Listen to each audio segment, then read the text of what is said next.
say good morning. Welcome to JDB's Morning Cap. Today is Wednesday, April 15th, 2026. And you know what today is? Today is Jackie Robinson Day in Major League Baseball. Number 42. Everybody is wearing... Alright, so you know how this Jackie Robinson Day works for Major League Baseball? Every MLB team has to wear number 42. Every umpire has to wear number 42 in Jackie Robinson Day. I mean, as a matter of fact,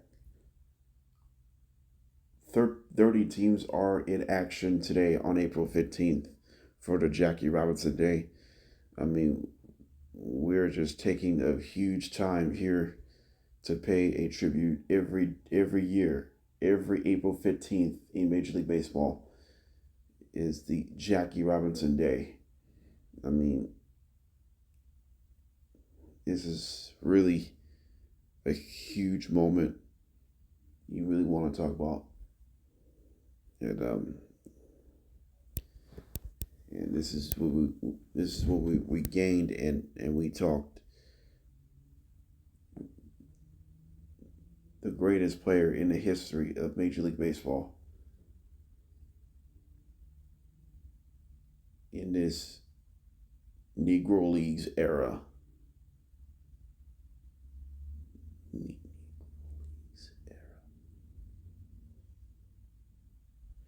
So really,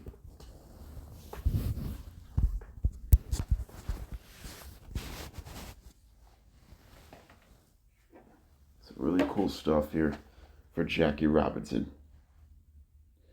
All right, so let's get this thing started. Let's start off with the Miami Heat and Miami Heat and the Charlotte Hornets 10 versus 9 matchup. Number 10 Miami Heat took on number 9 Charlotte Hornets. And last night it was a big time thriller in Charlotte. The game went to overtime. The Hornets beat the Heat 127 to 126. The Hornets have moved on to the second round of the play-in tournament, and they'll have to wait for tonight's loser between the Magic and the 76ers. So the Hornets will have to wait until Friday to decide who will lose tonight's game between the Heat, between the 76ers and Magic. The game is in Philadelphia. We'll talk about that a little bit later in this one. All right, so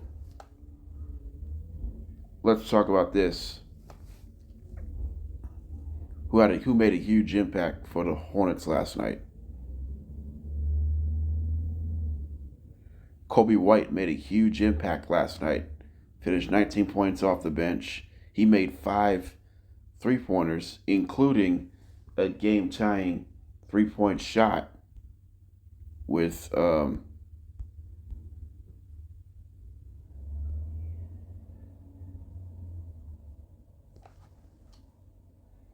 with 10 seconds left to play in the fourth quarter. It was 114-111 Heat before White makes a game-tying 3-point jump shot. And then Tyler Hero had a chance to win it, could not do it. And then to wrap up the regulation. And then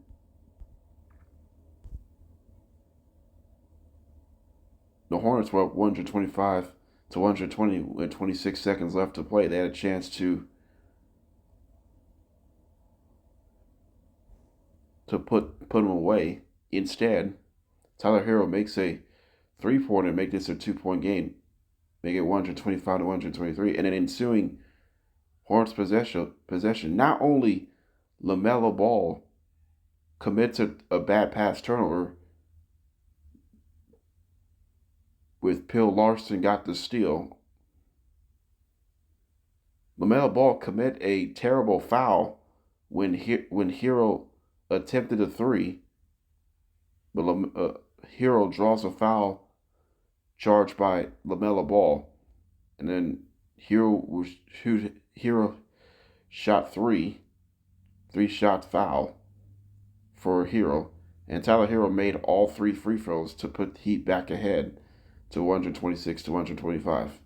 Then the Hornets used its last timeout, and then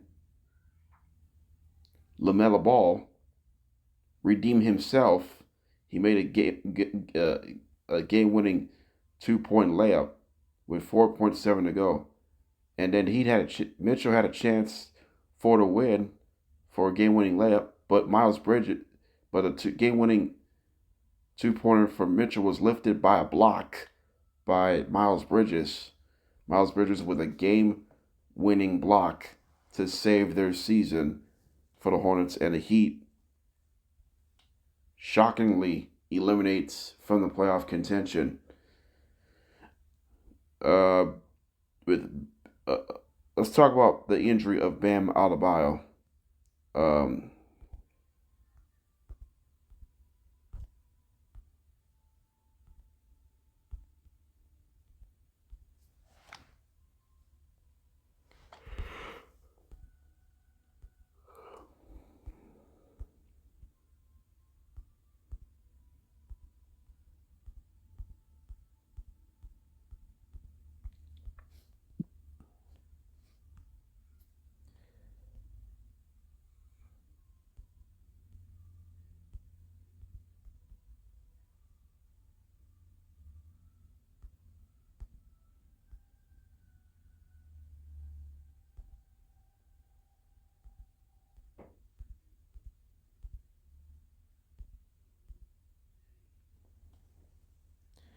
Bam Adebayo left the game in the early minutes of the second quarter.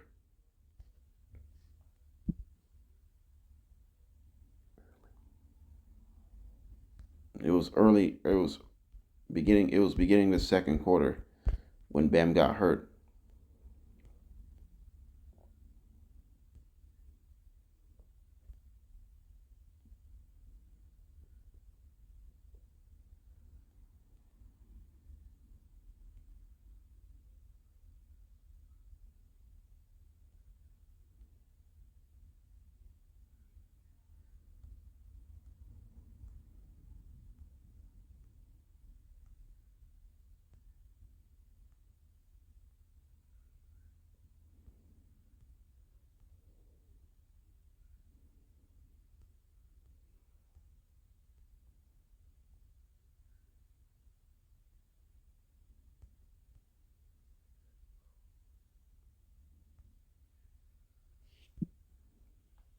Yeah, Bam Adebayo got hurt in the second quarter. He suffered an ankle injury, and then he never came back.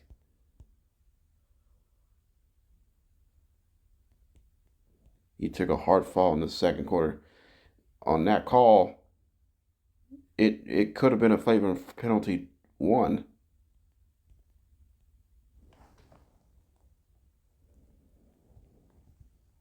It could have been flagrant penalty one on Lonzo Ball, right? No, LaMelo Ball. Excuse me, LaMelo Ball. That should have been a flagrant penalty one against LaMelo Ball when Bam got hurt. Spoelstra. So they may take a look on the in the 2-minute report that there was an impact, a landing space against him that should have been a flagrant penalty one or two,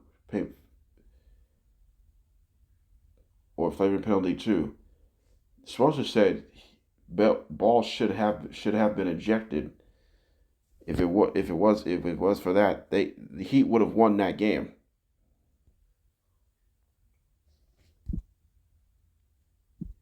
So there was a controversial call. I mean, it's a tough call to make because maybe the officials probably missed it because of it.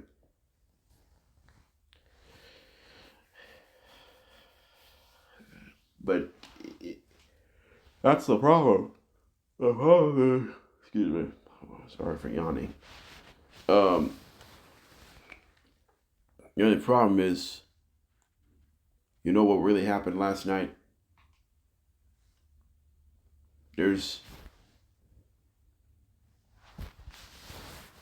there's a lot of things they could have done it because of that.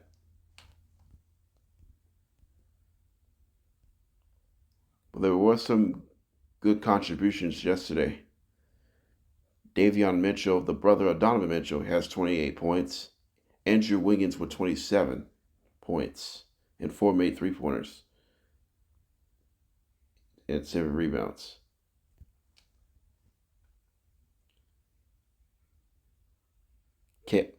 Kel Ware has 12 points, 19 rebounds. He did have 5 blocks last night. So he did a solid job yesterday for the Miami Heat. For the Hornets, they move on to the second round of the play-in tournament. Battle for the 8th seed. So let's see who had some performances. Miles Bridges had 28. He was huge. Brandon Miller had 23. Kobe White had 19. LaMelo Ball led the way with 30 points and 10 assists, despite the fact he went 2 for 16 from the field. Con Canable had a rough game last night. Just 6 points, 2 for 12 from the field. He'll try to bounce back, try to get to the postseason. The Hornets finished 32% from downtown, which is 18 for 56. They didn't shoot the ball. They didn't shoot the three-point ball great last night, but they still find a way to win. They still find a way to win in a clutch situation, and that was a good sign for Charlotte. They need to step up, and when you're not playing your best, when you're favored to win this game last night, you had to step up in a high pressure moment. And now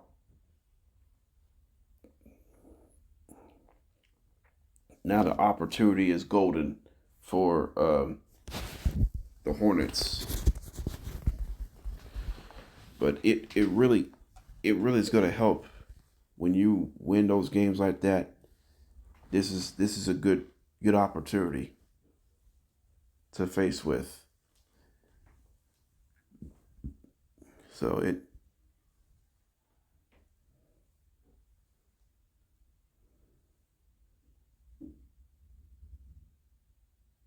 let's see how this plays out because of it.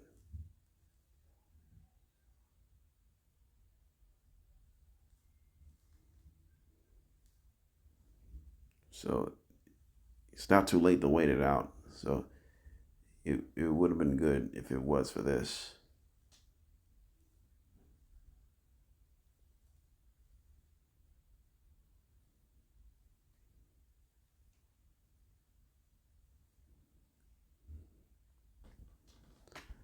So we'll see how that one. All right, what is next for the Miami Heat after a heartbreaking loss, ending up eliminated from the playoff contention?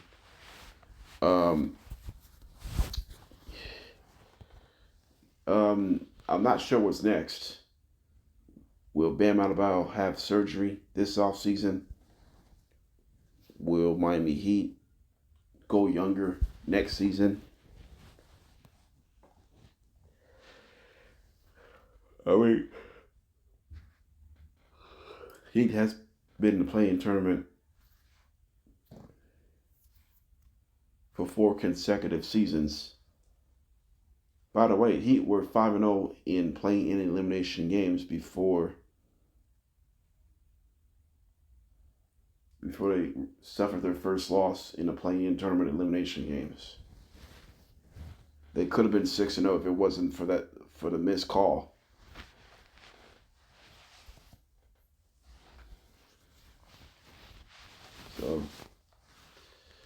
So Heat is out. The Hornets moved on to the second round of the play-in tournament. They'll have to wait for the loser between the Magic and the 76ers tonight. So it is an absolutely tough world right now.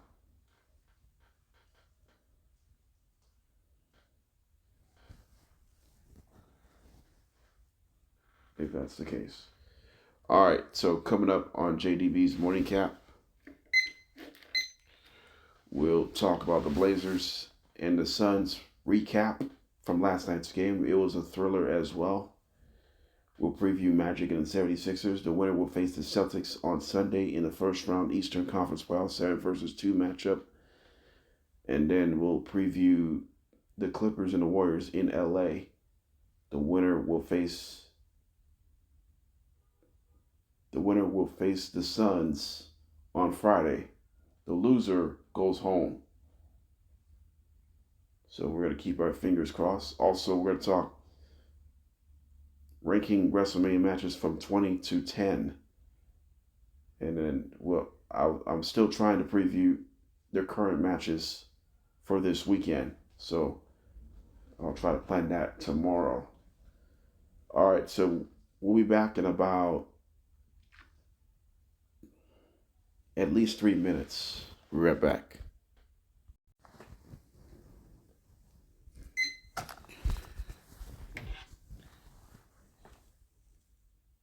All right, welcome back here. Last night, it was the number 10 Portland. Actually, it was number 8 Portland Trail Blazers take on number 7 Phoenix Suns. Between the Blazers and the Suns last night. So both teams had their largest leads. Blazers were up as many as 14 points. Suns came back, and then Suns were up as many as 11 points. Then the Blazers came back and defeated the Suns 114 to 110. So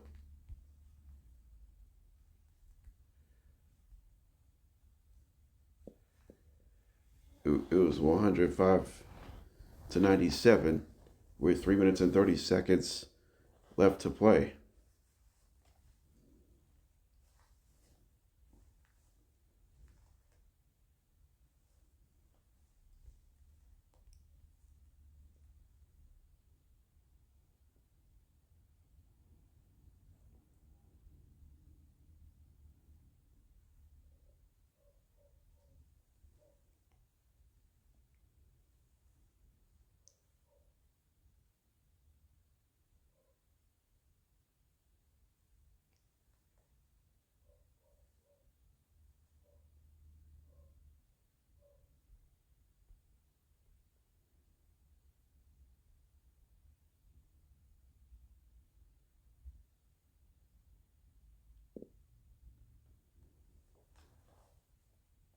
Um, yeah, it was 105 to 97 with 3 minutes and 30 seconds to play.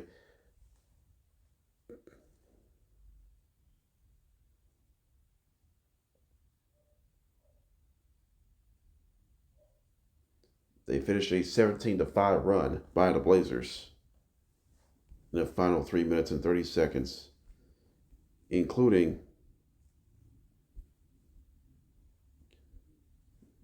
Denny Avia with a go-ahead layup with 16 seconds left to play.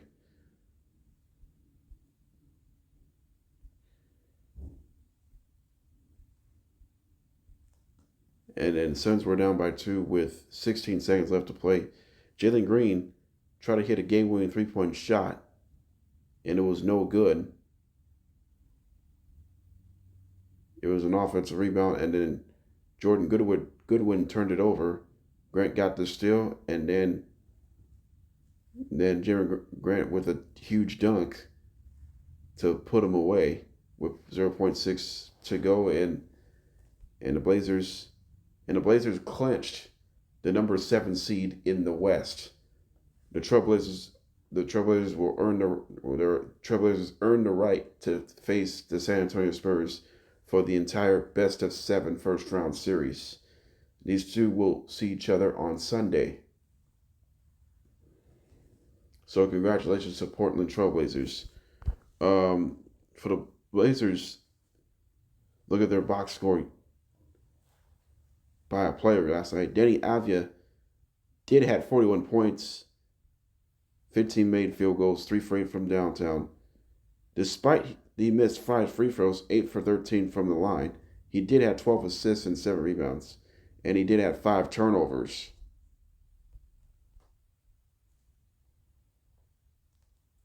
Blazers shot pretty decent from downtown, 17 for 47, which is 36%.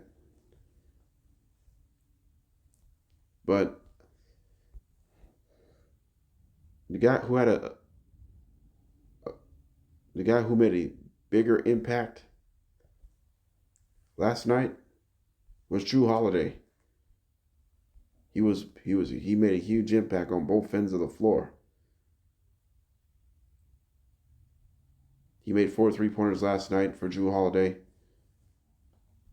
Jimmy Grant makes some good shots as well.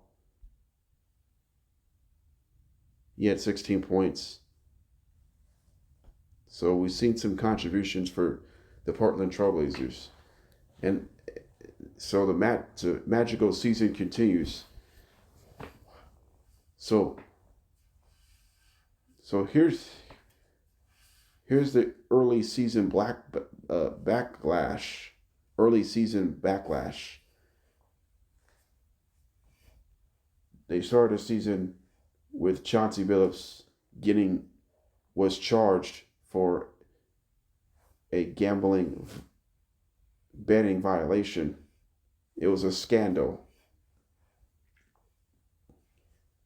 So Tiago Splitter took over as a fill-in head coach for the rest of the year. So here's the big story. The Trailblazers have gone from arrested of Chauncey Billups for gambling betting violation scandal to the Blazers clinching the playoffs as a 7 seed to earn the right to face the San Antonio Spurs. That was a cool moment for Portland. I mean, I'm impressed with this Blazers season. They deserve to be they deserve to be in the playoffs. Even they don't have Damian Lillard. He's still out. He was recovering from the ACL from last year, representing Milwaukee Bucks. Damian Lillard will be back next season, and this team will be even better. You have Lillard, Avdia, Henderson. Jrue Holiday has won 2 championships.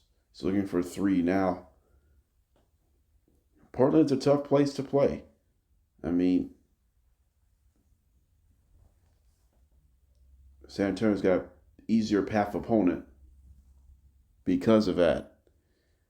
If it's Suns and Spurs in the first round, I think this could be more competitive series. But it's Blazers and the Spurs.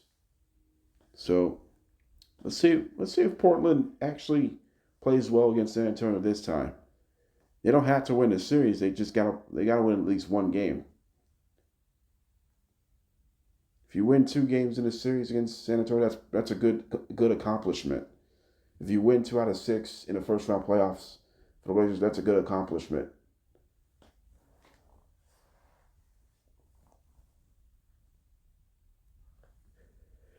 So, congratulations to Portland Trail Blazers to earn the number 7 seed in the Western Conference. They will face the San Antonio Spurs this Sunday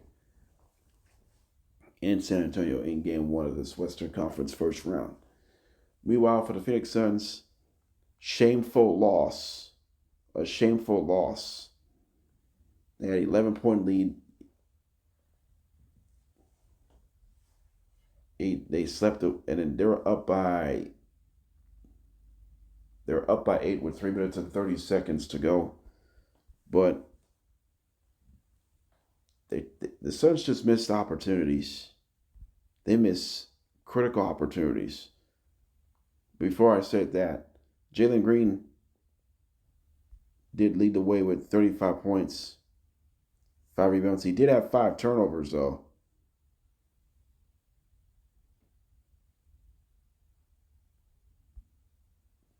So he led the way. Devin Booker, I was disappointed with Devin Booker yesterday. He had 22 points. He went 7 for 17. He missed 5 free throws last night. He missed 5. Devin Booker missed 5 free throws. That's how the Suns lost to the Blazers last night.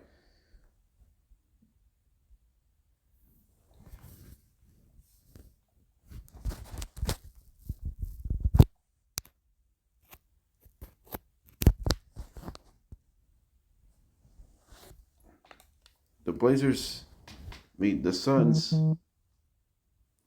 have missed 9 free throws last night. They shot 72% from the line. That is not good for the team. That is not good.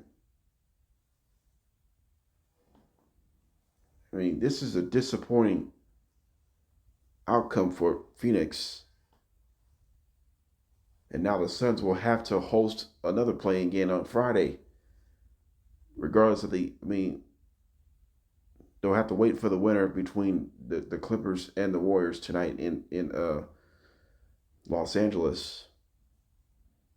So a really disappointing loss last night at home.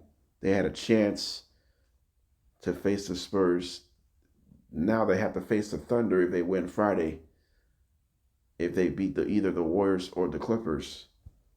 So we'll have to find out in the next 12 hours.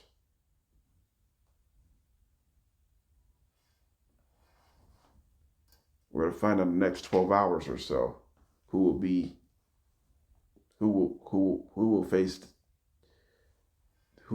win tonight between the Clippers and the Warriors. We'll preview that a little bit later on this show.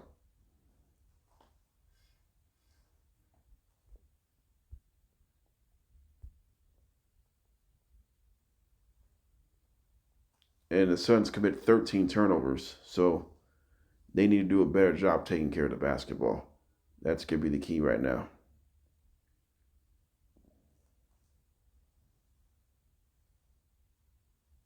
All right, so coming up next, we're going to preview tonight's play-in tournament. It'll be number 8, Orlando Magic, taking on number 7, the Philadelphia 76ers. That's the Eastern Conference play-in tournament.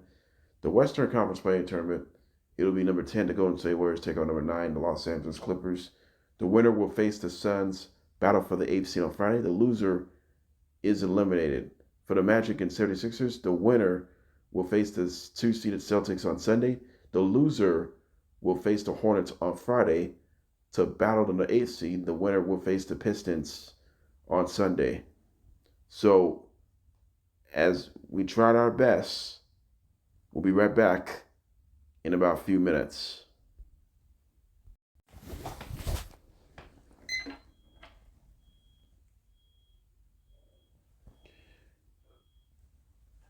Welcome back here. We got the play-in tournament day 2. First one, we got number 8 seed Orlando Magic taking on number 7, the Philadelphia 76ers. The winner will face the Celtics on Sunday in the first round playoffs. The loser will face the Hornets on Friday to battle for the 8th seed. So we're going to keep their fingers crossed. So the loser will face the Hornets on Friday. So keep that in mind. So tip-off begins at 7:30 p.m. Eastern tonight. So let me ask the question. Is this a disappointing season for Orlando Magic? As far as expectations, yes, it has been disappointing. When you add all these guys, the expectations for Orlando Magic was actually high. They're supposed to win 57 games. They just have not performed at a high level offensively and defensively this season. They're just too up and down. But this team is trying to saying that if Philadelphia wants to be in the playoffs, you want to suit yourself.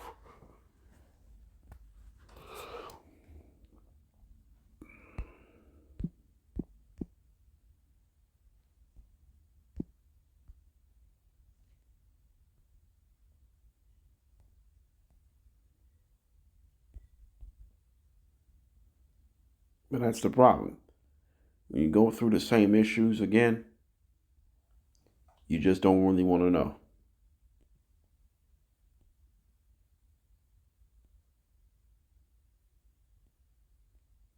Because of that.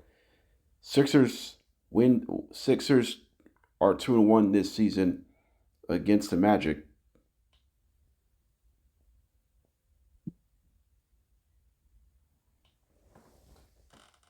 The 76ers 2-1 this season against the Magic this year.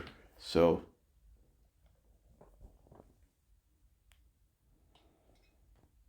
that's why the Sixers have the tiebreaker based on head to head. So Philadelphia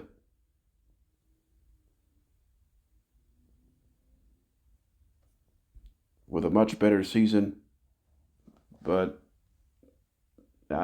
I'm not sure they deserve to be in the play-in team. But I think Philadelphia has a better chance to get into the playoffs and earn the right to face the Celtics, because I think this series is going to be excited. Even they don't have Joel Embiid, but they have two good guards that can play. VJ Edgecombe and Tyrese Maxey. They both very good. I think Tyrese Maxey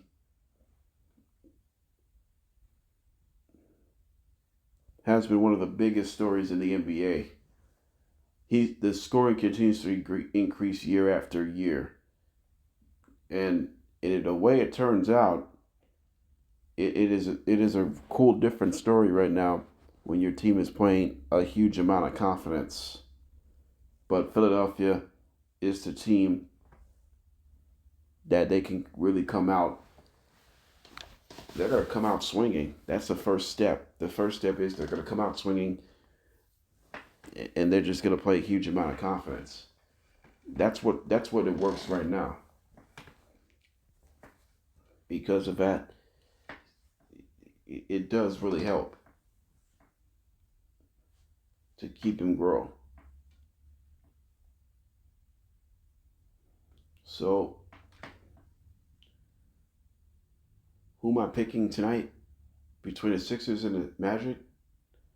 I picked the Philadelphia 76ers to win. I think they have a very good chance to make this team happen. Here, I think Tyrese Maxey will have a solid game with 35 points. Paul George can make a huge impact. That would be nice as well. So, it will happen here. All right. We'll preview the Warriors and the Clippers right after this.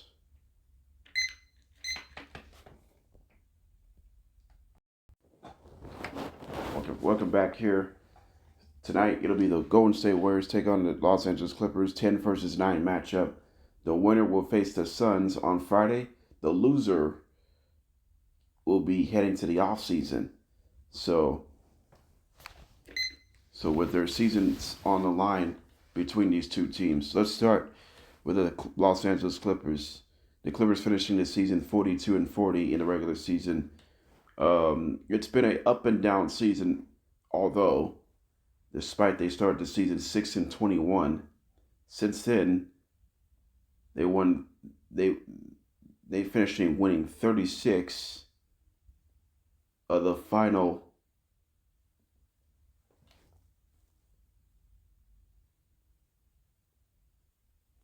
55 games of the regular season to get to 42-40 on the season. Now, Clippers need 2 wins to get to the playoffs, including starting tonight. So, Kawhi Leonard finally healthy. He has been healthy most of the year, so that's a good sign for the Clippers. Although the record not where they want it to be, but they finishing they finishing a they finishing the season really strong the right way. So that was a good sign for Tyronn Lue's team. Try to get this team back in the postseason. It has been a tumultuous and challenging season for the Clippers, but they play a lot of confidence as a whole. So it's always a good sign for the Clippers to get to this point. Yeah, so path to the playoffs, they need to win twice. Starting tonight, how the Clippers can win tonight against the shorthanded Warriors. Well, we've just been talking about the Clippers have the Warriors numbers this season. They won 3 times out of 4 in the regular season. So if they want to do it again in the play-in tournament, in the first round of the play-in tournament, they have to show up and show out. They need Kawhi Leonard to step up. That's going to be the key for the Clippers to provide more energy. But like I said, without these guys, the Warriors will fight despite that they've been going through some big injuries. It's been an injury bug season for the Golden State Warriors. We'll talk about that in just a few moments. The Clippers, they can't take this game lightly. They got to find a way to start fast. That's going to be crucial through the first 5 to 10 minutes of the game. Get off to a fast start through the first 5 minutes of the game. It's going to be crucial for the Clippers. Meanwhile, for the Golden State Warriors, it's been a disaster season, 37-45, and somehow they still in the play-in tournament. They could have missed the playoffs if it wasn't for those wins. But even though Stephen Curry, Al Horford, and Porzingis all played tonight, they're all in minutes restriction.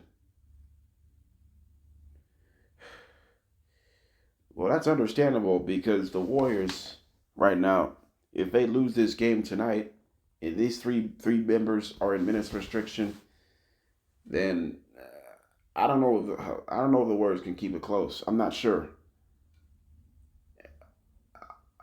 I'll not be surprised if this game isn't close tonight. If the game is not close tonight, then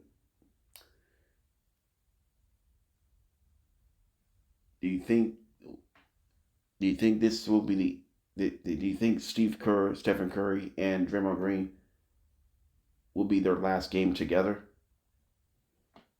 Do you think Steve Kerr is going to be stepped down as head coach? Do you think Draymond Green is going to get traded? Do you think Stephen Curry is going to be retired? I mean, if it all happens, not now, but in the near future, then the legacy, the Steve Kerr, the Curry, the Green era is over. They don't have Klay Thompson anymore. They don't have Kevin Durant anymore. They both won their championships in the Steve Kerr era. Klay Thompson has won 4 with Curry, Dre, and Draymond. Kevin Durant has won 2 with Klay, Curry, and Green, including back-to-back. I mean, this Warriors team has been clearly shorthanded. They've been shorthanded all season long. I mean, it has been a tough season so far. But how the Warriors can navigate themselves tonight to stay alive. They just need to play scrappy basketball from here on out. They want to keep their game close. They want to keep this game close tonight as much as they can, I should say. They had to figure things out. You don't have to win me. this is a winner. You have to. I mean, this is a must-win for one of these two teams. Who do I trust to win tonight? The Clippers or the Warriors? I trust the Clippers. I think Clippers win. I think they're going to win by 20 points tonight. I think the Warriors offense probably going to run out of gas right from the beginning. So whoever wins tonight's game will face the Suns on Friday. Whoever loses goes home. I think Clippers will face the Suns on Friday. The Warriors will head to the offseason. Unfortunately, it's tough. All right, so coming up next, we'll rank from 20 to 10 WrestleMania matches, as WrestleMania 42 is just around the corner. It's 3 days away. We'll rank 20 to 10 matches of WrestleMania Classic, and then we'll wrap it up. What's coming up in tomorrow's episode? We'll keep our fingers crossed. We'll be right back.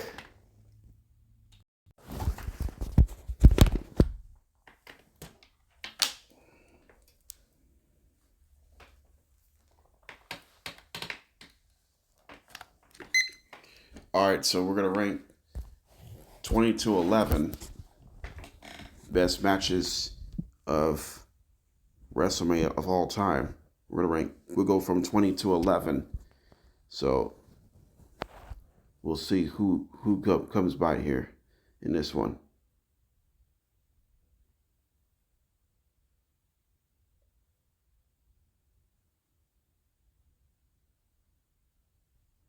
Here, number 20. Stone Cold Steve Austin versus The Rock.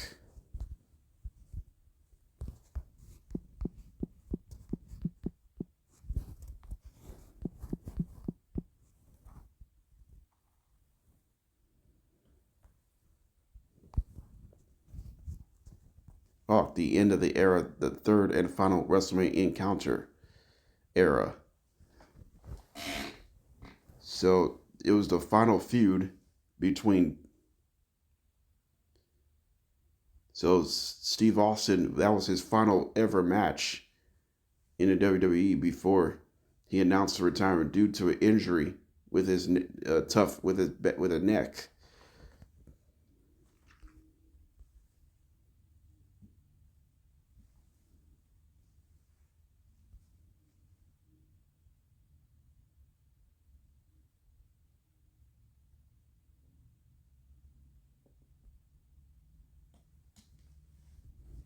For The Rock versus Steve Austin era, it was the most intense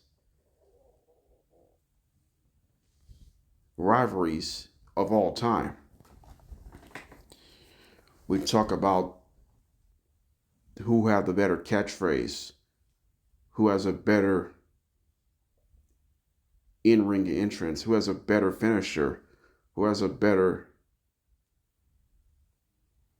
But if that's the case, who's better? I think The Rock is better than Stone Cold for multiple reasons. I think The Rock has a better catchphrase than Stone Cold, but Stone Cold has a better props than The Rock. I mean, The Rock and Stone Cold, they have their issues in the ring.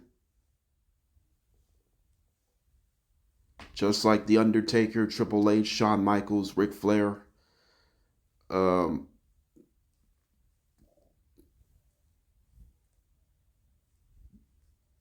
Several other legends who have their issues throughout the years. Hulk Hogan, Macho Savage, Jake the Snake Roberts, the late Owen Hart, Bret the Hitman Hart, the Montreal Screwjob. There's several WWE legends who don't trust or don't get along with. But we've seen every step of the way who The Rock and Stone Cold Steve Austin, and also John Cena, for example, Kane, Brock Lesnar.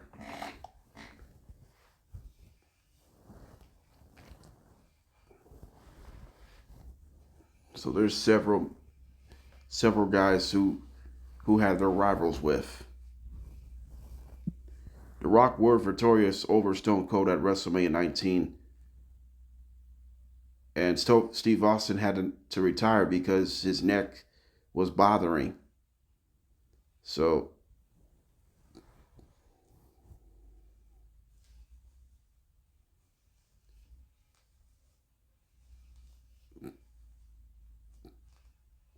The Rock was 1-2 at WrestleMania against Stone Cold at the time of their head-to-head WrestleMania matches. Number 19 is Hulk Hogan versus Randy Savage at WrestleMania 5.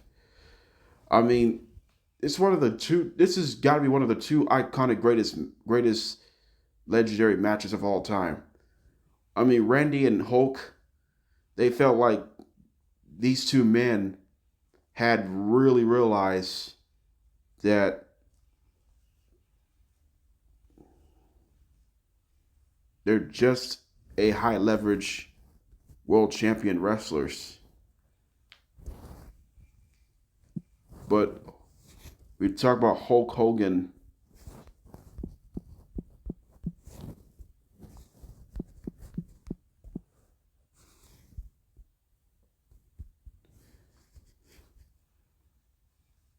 That was for the WWF World Heavyweight Championship. Randy Savage was a champion at the time. And Hulk Hogan won the WWF World Heavyweight Championship.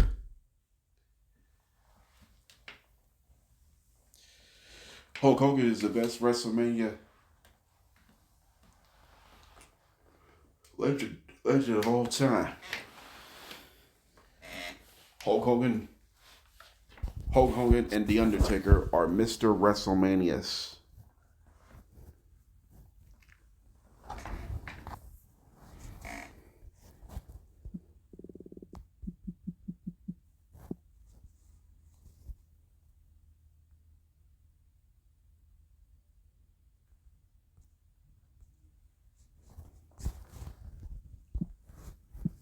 So they have done that.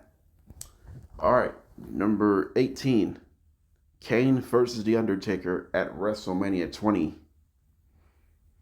Undertaker, Undertaker Kane is known as Brothers of Destruction.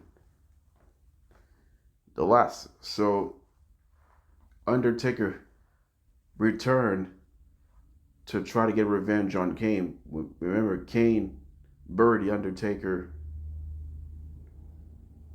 Undertaker had to face Mr. McMahon in a Buried Alive match in 2003 Survivor Series. And Kane interfered Undertaker's Buried Alive match. And Mr. McMahon ended up winning over The Undertaker. And Undertaker had to miss time before he came back. And then The Undertaker returned to confront Kane every single week. And we just been talking about the two dominant wrestlers in the game. Kane is a big red machine. Undertaker is a phenom. But who do you think who's going to matter it?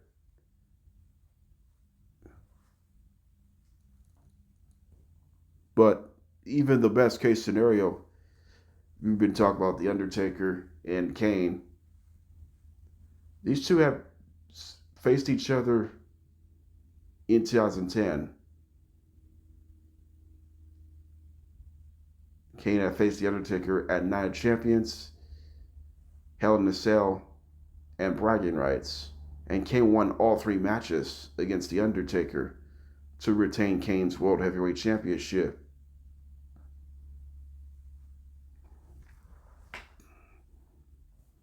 That's absolutely spotless. But at WrestleMania 20, Undertaker defeated Kane to remain undefeated at WrestleMania. Number 17, Ultimate Warrior versus Hulk Hogan at WrestleMania 6. Um, it was iconic. It was an iconic match between Ultimate Warrior versus Hulk Hogan. I mean, that match was incredible right from the beginning. They battled every minute, every after minute after minute after minute after minute. I mean, Ultimate Warrior.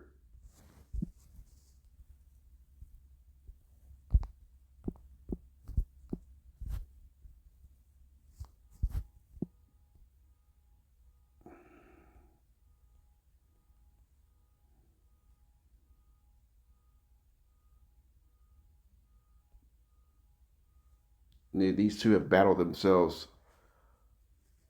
in a winner take all WWF and the WWF World Heavyweight Championship match and the Intercontinental Championship match.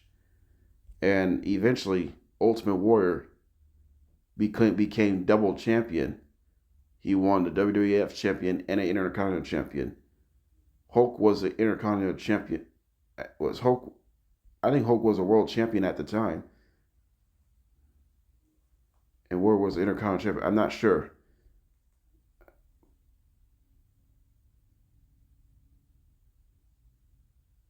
It was a competitive match from here on out. And that was a cool match to show for it. Number 16 was Edge versus John Cena versus The Big Show at WrestleMania 25 for the World Heavyweight Championship. Edge was a current World Heavyweight Champion when he won at No Way Out at Elimination Chamber. Edge got 2 matches at No Way Out Elimination Chamber. Edge was a WWE Champion in their first Elimination Chamber match, and he ended up lost it. Triple H won that match for the WWE Championship at No Way Out. And then Edge enters the Raw's Elimination Chamber at No Way Out. He attacked Kofi Kingston. And then Edge won the World Heavyweight Championship at No Way Out, Raw's Elimination Chamber. And then the feud got started between Edge and John Cena. And then Big Show stepped in. And it had been determined it was a triple threat World Heavyweight Championship match at WrestleMania in Houston, Texas. I mean, they had so many battles over the years. Edge versus John Cena and The Big Show. But then Vicky Guerrero, on-screen girlfriend of Edge, or on-screen wife of Edge, I should say.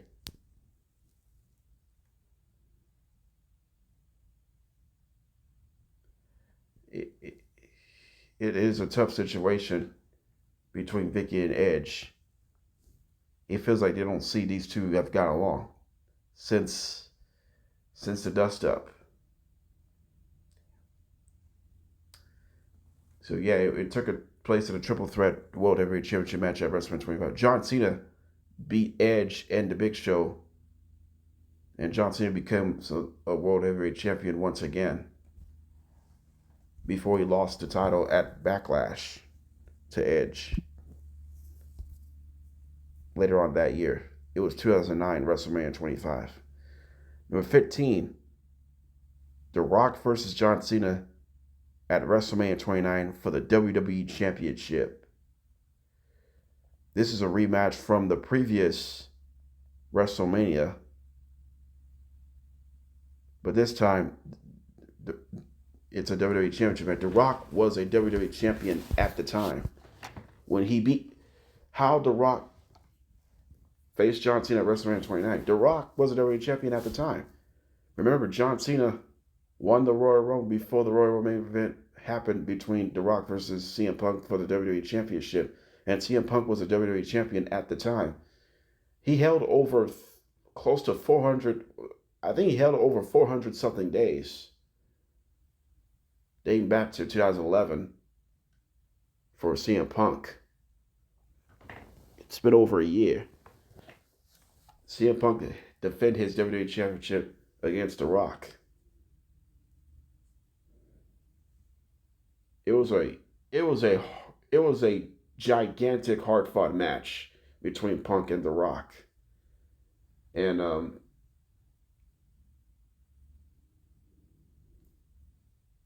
had the Shield interfered in their match, CM Punk would have been stripped for the WWE Championship, according to Mr. McMahon.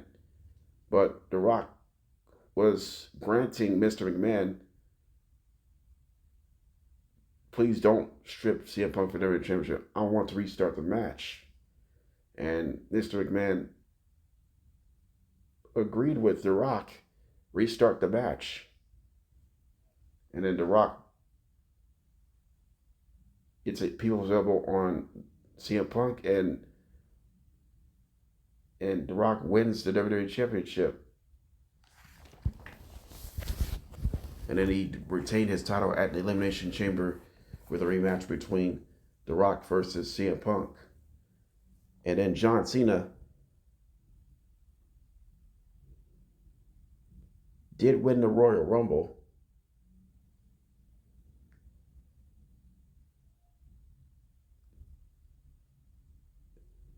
Then John Cena had to face CM Punk.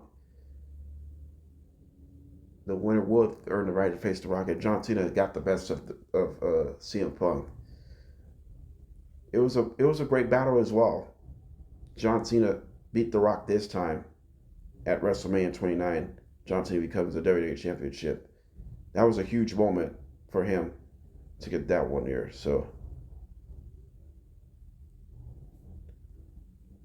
more this The Rock versus John Cena match coming up later on tomorrow. So it's good to see that. Number 14, Brock Lesnar versus Roman Reigns versus Seth Rollins in a triple threat match for the WWE World Heavyweight Championship at WrestleMania 31. Initially, it was Brock Lesnar versus Roman Reigns in a one-on-one match. And Roman Reigns was a WWE champion at the time. Right? No. Roman Reigns won the Royal Rumble. Brock Lesnar was a WWE World Heavyweight Champion at the time. I take that back. And Seth Rollins won the 2014 Money in the Bank. So Seth Rollins came out, tried to cash in the Money in the Bank for the WWE World Heavyweight Championship. I think they pinned either Brock Lesnar or Roman Reigns. I'm not so sure. I think he pinned Brock Lesnar.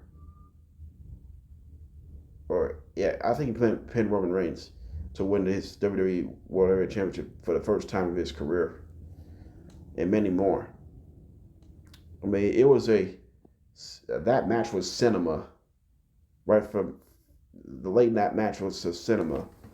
It was huge. Number 13, Kofi Kingston versus Daniel Bryan at WrestleMania 35 for the WWE Championship. Daniel Bryan was a WWE champion at the time.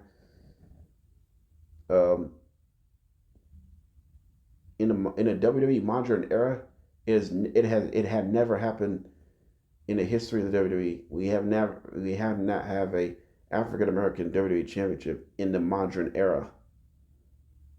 It was in the PG era. It has never happened either the Attitude Era, the Ruthless Aggression Era, the PG era, or the modern era. It has never happened before. Kofi Kingston won his first and only WWE champion of his career. It was a very cool moment.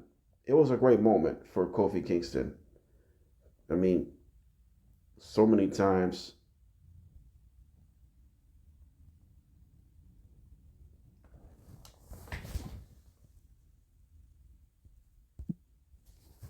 we've seen it before, but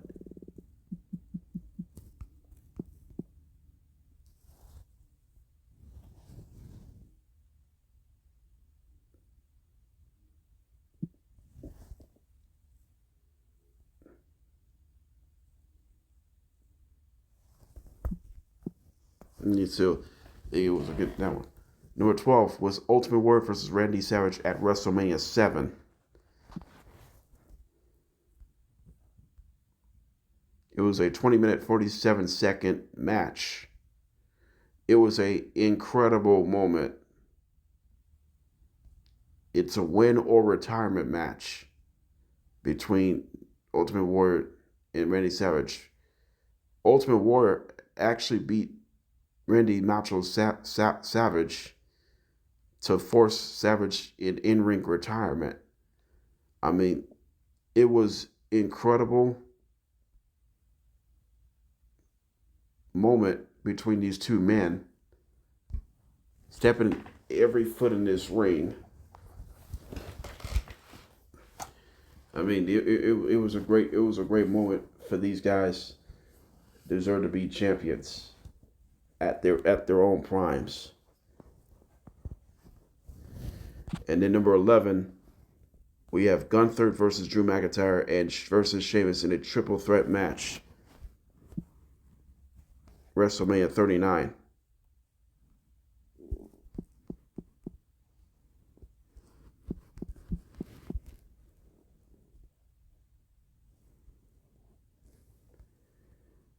It was from the Intercontinental Championship. And Gunther was an Intercontinental Champion at the time. And Gunther beat Sheamus and Drew McIntyre to retain his Intercontinental Championship. It was a hard-fought match as well. It was a key spot.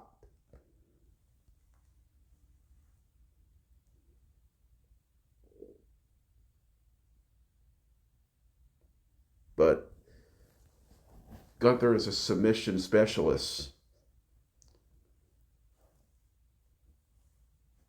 When we talk about Drew McIntyre with a second stint in WWE, I think he's better at second stint than the first stint in the WWE. Drew McIntyre, his first stint, he was a chosen one. He was a talented, but career having crossroads down the stretch of his career.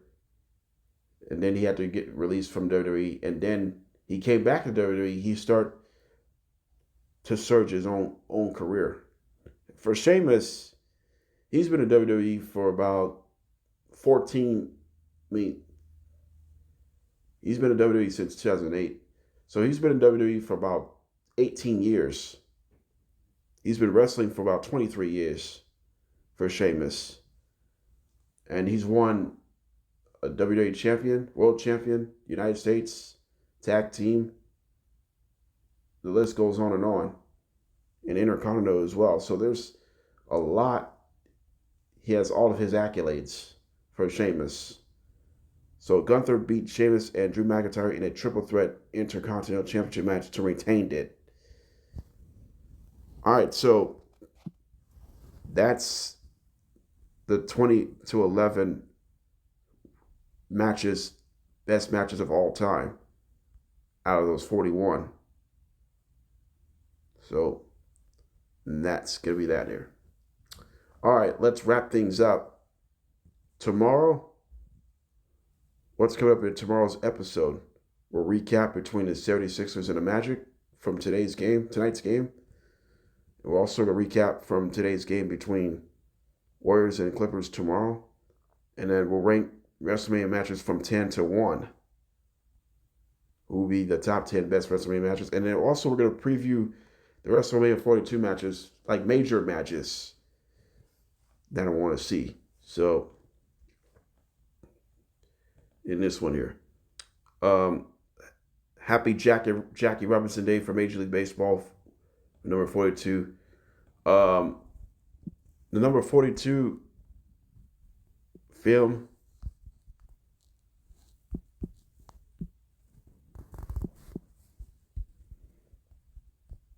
number 42, it was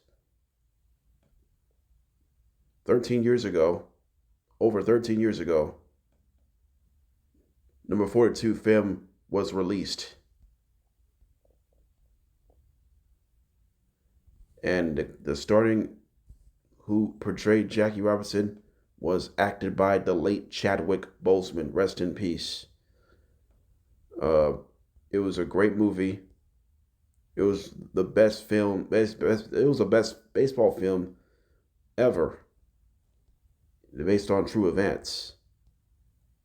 So almost didn't mention that when I was a little kid, when I was in school, um, we went to a in city field trip.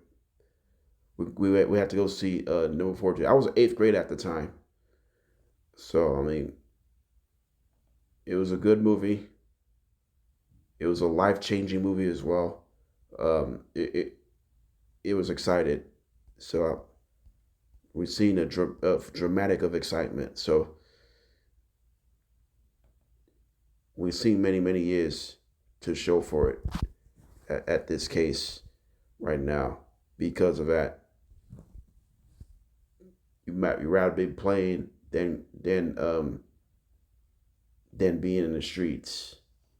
So that would be that. All right, that's enough for me.